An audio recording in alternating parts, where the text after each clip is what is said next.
Hello everybody, Mike from the Rewatch Project with Hannah and Mike podcast here, and I'm back with another edition of Front Row, these live music performance reaction analysis commentaries, and I am back in the world of Alice in Chains. People who've watched this previously will know that I was not exactly an exponent of the grunge or alternative rock movement in the early 90s.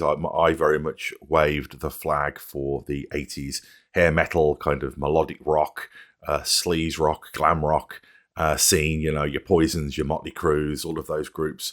I kind of saw the grunge movement as a bit of a party pooper. These people who suddenly started invading our clubs, our club nights with their plaid shirts and their, what I considered depressing dreariness. And I was a very happy-go-lucky teen, so that just was not my experience. However, now, a hopefully more mature adult, I am going back and I am retroactively watching these performances with a little bit more of an open mind than I had back in 1992 or 1993. One band that have really impressed me is Alice in Chains. They very much were one of the kind of the big three or four of the grunge movement, and they're the ones who really, I think, in many ways had their roots in metal, more certainly than Pearl Jam, Mudhoney, Nirvana, and a lot of the other bands that are associated with that scene. And one song that I have been recommended is FROGS from their MTV Unplugged performance. So never heard this song in my life, gonna play it, see what happens. A quick reminder to check out the Rewatch Project with Hannah and Mike audio podcast, where my wife Hannah and I go back and rewatch some of our favourite cult TV shows, as well as some of the other film, television, and general pop culture goodness that shares this channel. I also do stop and talk over the videos. If this bothers you, I apologise, but that's just how I do these things.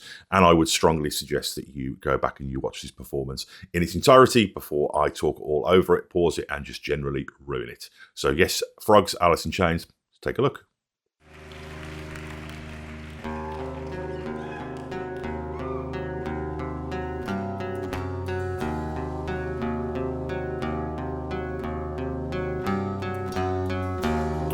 Dark. Desolate.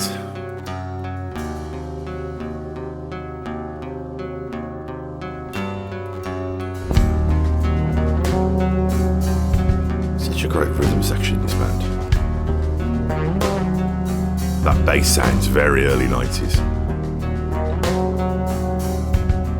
That kind of chorus effect.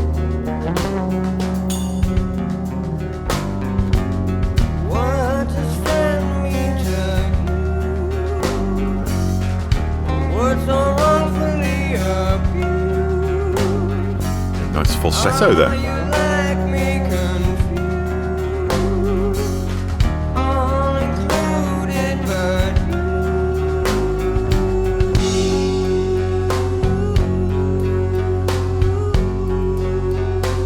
Nice.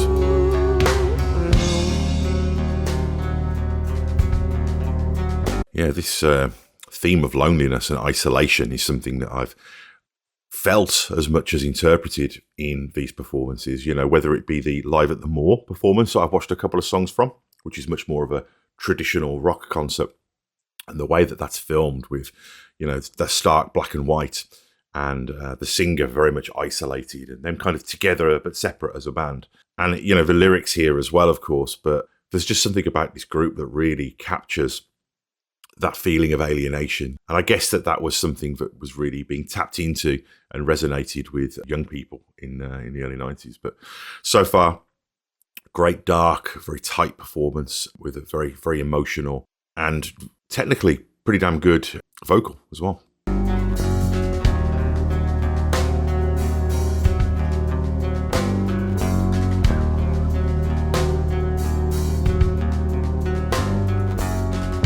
Great kick drums. Sound of silence often soothes. Shapes and colors shift with mood. Pupils widen, change their hue. Rapid brown avoid clear blue.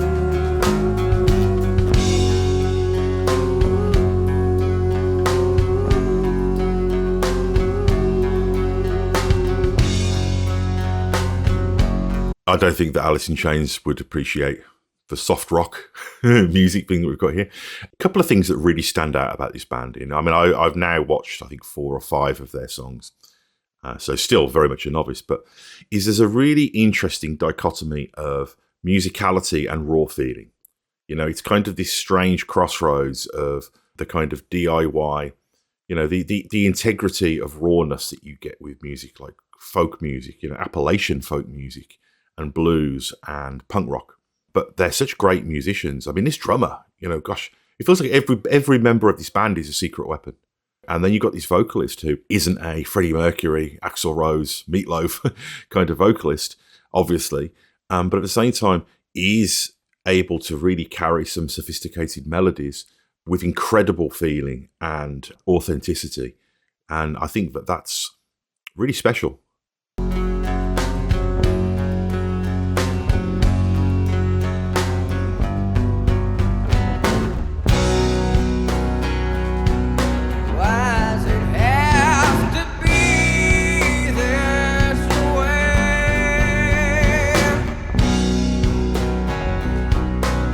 Open his eyes, doesn't he?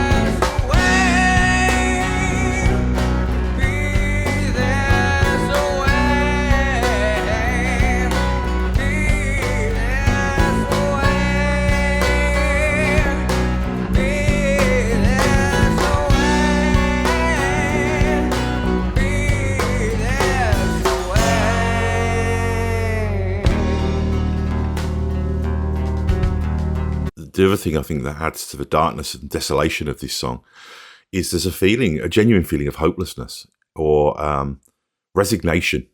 It's a feeling that, and again, I'm not really following the lyrics here. I'm very much just feeling the song, but it almost feels as though this is somebody who, you know, is in a predicament and they've kind of accepted that that's just how it is. You know, resignation to things not being great. And the music really echoes that and the feel of the vocals. Yeah, really dark.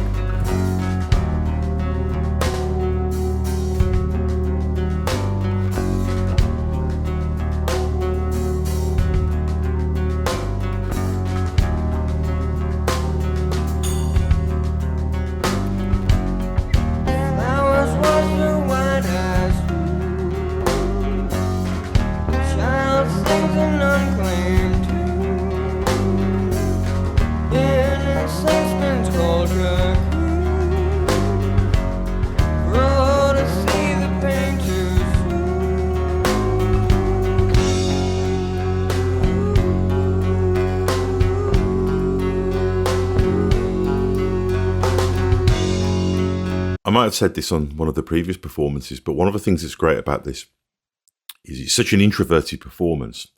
You know, there's no projection. You know, a lot of the time, obviously, you know, when people perform, I guess it's the difference between theatre acting and movie acting. You know, theatre acting is very much projection, reaching the audience, you know, playing for the cheap seats. Whereas film acting is very much about making the audience sort of lean in, making them come to you. And this performance is all that. It's all the latter. It's all very much about getting the audience to lean in. And obviously it is a television performance and they're very aware of that. So it feels very pitch perfect for the context of the performance as well, the arena in which they're performing. His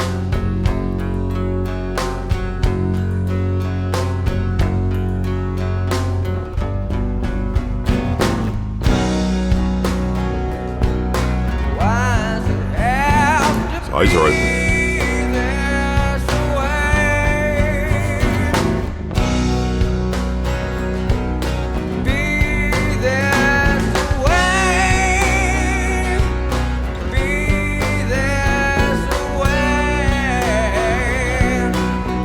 Lovely melodies on the guitar.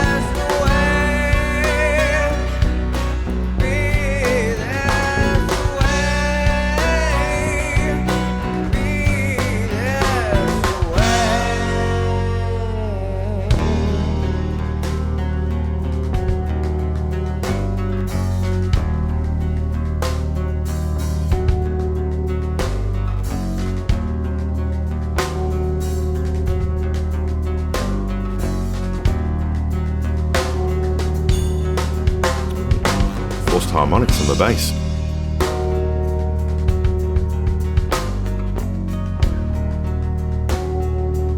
And on the guitar, such delicate playing.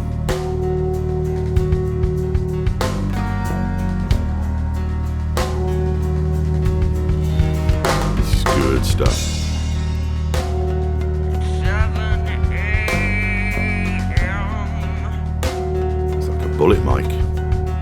on a Tuesday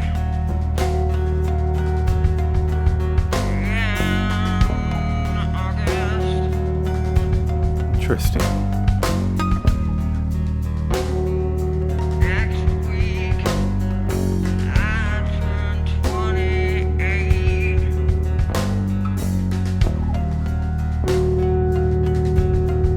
I'm still young. It'll be me. Off the wall I scrape. Very Doors. I gotta wait. Show me you're afraid. That's my fate.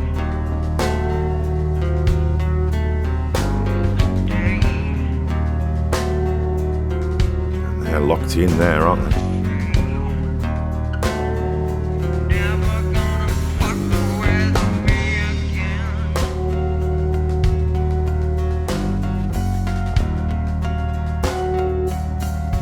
Don't fuck with me again.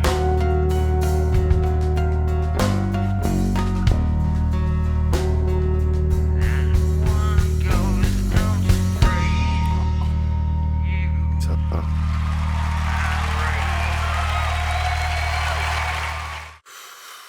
Wow. Okay.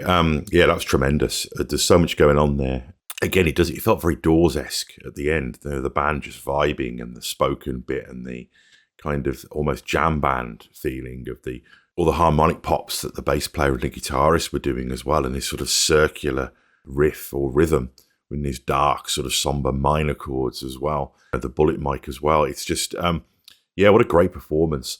And as I say, the musicality and the tightness, the togetherness of the band, that sometimes bands go off on these. Psychedelic music could do this really well, where bands just sort of lock in to this feeling and they just go.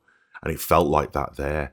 And it's just such an authentic, raw performance and such a feeling created by it of that desolation and that almost surrender, a feeling of just giving in and accepting your lot. And yeah, gosh, what a powerful thing. What a great band. What a great combination of theatricality in a very, very low-key sense of the word, and musicality, and also emotional truth and honesty. Yeah, wow, that's something. You know, there's nothing performative here. This is a snapshot into somebody's soul, but also somebody playing with their friends who are incredible musicians as well. So yeah, Alice in Chains, what should I do next? That's great. Quick reminder that I do appreciate feedback. Do leave comments here on the channel. And also, I very much appreciate you checking out the other content on this channel.